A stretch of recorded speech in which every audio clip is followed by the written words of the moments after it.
Here is a sensitive question for you. Have you ever been questioned about your lifestyle choices?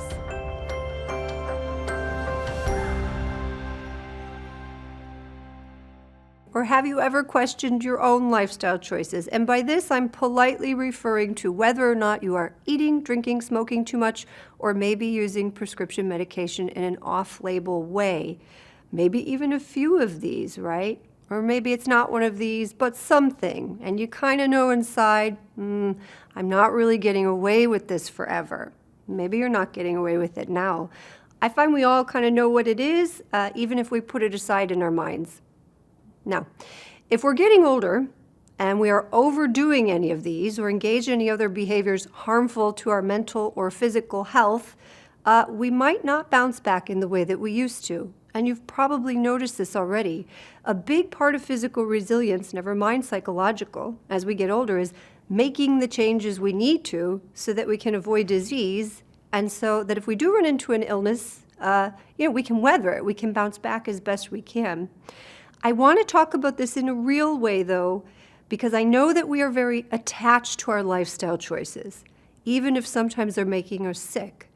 You know, when someone you love is in a bad relationship, maybe we've all seen this with someone, and it's really clear to you. You feel like, oh, this is so bad. It just has to end, right?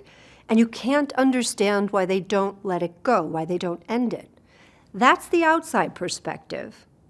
And I could say to you here, whatever that unhealthy lifestyle choice is that you have, just end it. Take better care of yourself, right?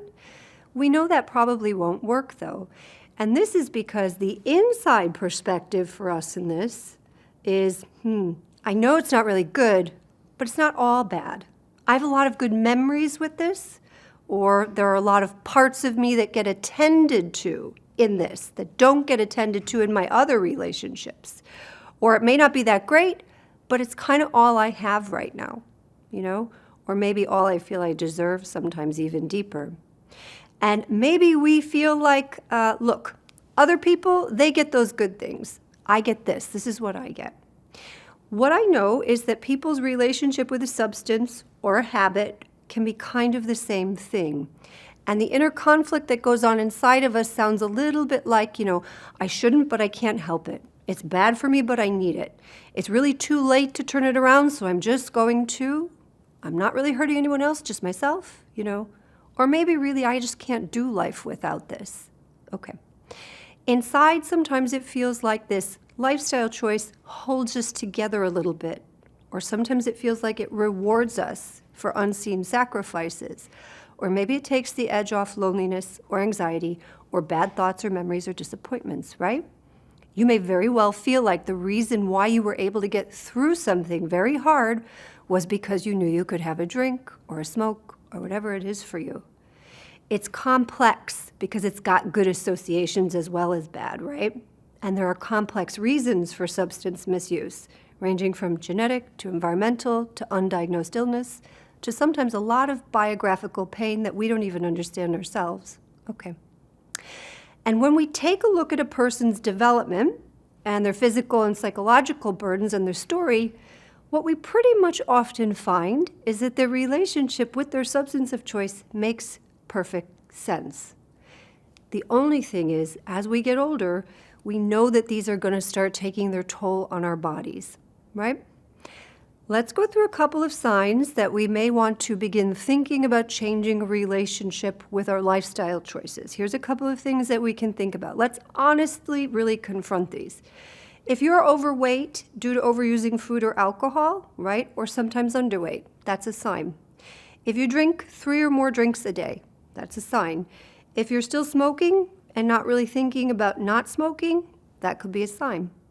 If you've had a fall or an injury or an accident related to alcohol or medication use. If your memory has been affected by your alcohol or medication use. If you've developed any kind of illness or a disease. If you're in conflict with family members or friends as a result of any of these habits. If it's negatively affected your work. If it's ever resulted in maybe legal issues or financial instability. If you lie about it a little bit. If the doctor has suggested changes and you're not making them. If your day is kind of constructed about when and how you can drink, if you're working your day around that, or eat or smoke, right? And if you're accumulating regrets, or if self-esteem is coming down, your mood is low or anxious, there's usually some kind of stressor or a series of stressors that accompanies a change in lifestyle choices. So give yourself some space and time to think about that, and then check in with someone who can help.